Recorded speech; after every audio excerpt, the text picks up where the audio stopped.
வணக்கம். சற்று முன் கிடைக்கப்பெற்ற ஒரு மிக மிக முக்கியமான செய்தி ஒன்று வெளியாகியுள்ளது. நீதிமன்ற வாசலில் கதறி அழுத செந்தில் பாலாஜி ஜாமீன் கிடையாது. நீதிபதி வெளியிட்டுள்ள மிக முக்கியமான அறிவிப்பால் தற்பொழுது திமுகவினர்கள் அதிர்ச்சி அடைந்திருக்கிறார்கள். கிட்டத்தட்ட ஒரு ஆண்டிற்கு மேலாக சிறையில் இருக்கக்கூடிய செந்தில் பாலாஜி அவர்கள் எப்படியாவது ஜாமீன் கிடைத்துவிடும், சிறையிலிருந்து வீட்டிற்கு சென்று விடலாம் என்று பல நாள் கனவுடன் சிறையில் இருக்கக்கூடிய செந்தில் பாலாஜி அவர்களுக்கு நீதிமன்றம் கிட்டத்தட்ட 60வது முறையாக செந்தில் பாலாஜி அவர்களுக்கு நீதிமன்ற காவல் நீட்டிக்கப்பட்டிருப்பதற்கான காரணம் என்ன என்பதை தான் இந்த வீடியோவில் நாம் பார்க்க போகிறோம். செந்தில் பாலாஜி உட்பட 47 பேருக்கு எதிராக இந்த வழக்கு சென்னை எம்எல்ஏக்கள் மீதான வழக்குகளை விசாரிக்கும் சிறப்பு நீதிமன்றத்தில் விசாரணையில் உள்ளது.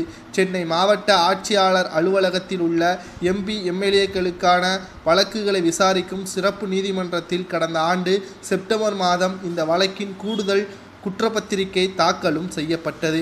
இந்த வழக்கு நீதிபதி ஜெயவேல் முன்பு கடந்த 12ஆம் தேதி விசாரணைக்கு வந்தபொழுது காவல்துறை தரப்பில் ஆஜரான வழக்கறிஞர் வழக்கை தொடர அனுமதிக்கும் கடிதம் இன்னும் தமிழக அரசின் பொதுத்துறையிடம் இருந்து கிடைக்கவில்லை, அனுமதி கடிதத்தை சமர்ப்பிக்க 3 வார கால அவகாசம் வேண்டும் எனவும் கூறியுள்ளார். இதனை ஏற்க மறுத்த நீதிபதி ஜெயவேல் கடந்த மாதமே அனுமதி கிடைக்காதவிட்ட உச்சநீதிமன்றத்தில் தெரிவித்திருப்பதாக ஊடகங்கள் செய்திகள் வந்தது.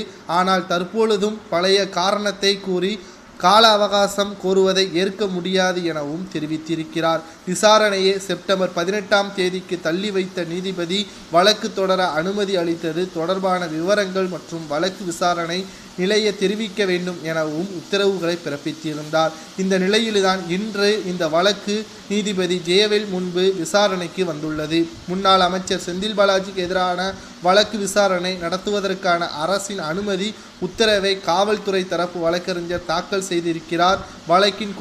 இந்த வழக்கானது அக்டோபர் 1ஆம் தேதிக்கு நடைபெறும் என்று நீதிபதி தெரிவித்திருக்கிறார். தற்பொழுது செந்தில் பாலாஜி அவர்கள் திமுகவின் தலைவரிடமும் தமிழக முதல்வராக இருக்கக்கூடிய ஸ்டாலினிடமும் ஒரு தகவல் ஒன்றை தெரிவித்திருக்கிறார். நான் வரும் வரை அமைச்சரவை மாற்றம் நடைபெறாமல் இருக்க வேண்டாம், உதயநிதி ஸ்டாலின் அவர்களை துணை முதல்வராக பொறுப்பேற்க வையுங்கள், நான் ஜாமீனில் வெளிவந்த பிறகு என்னை அமைச்சராக தேர்வு செய்யுங்கள், எனக்கு கொடுத்த 2 மீண்டும் என்னிடமே கொடுத்து விடுங்கள் என்று முதல்வர் ஸ்டாலின் அவர்களிடம் தகவலை தெரிவித்திருக்கிறார்.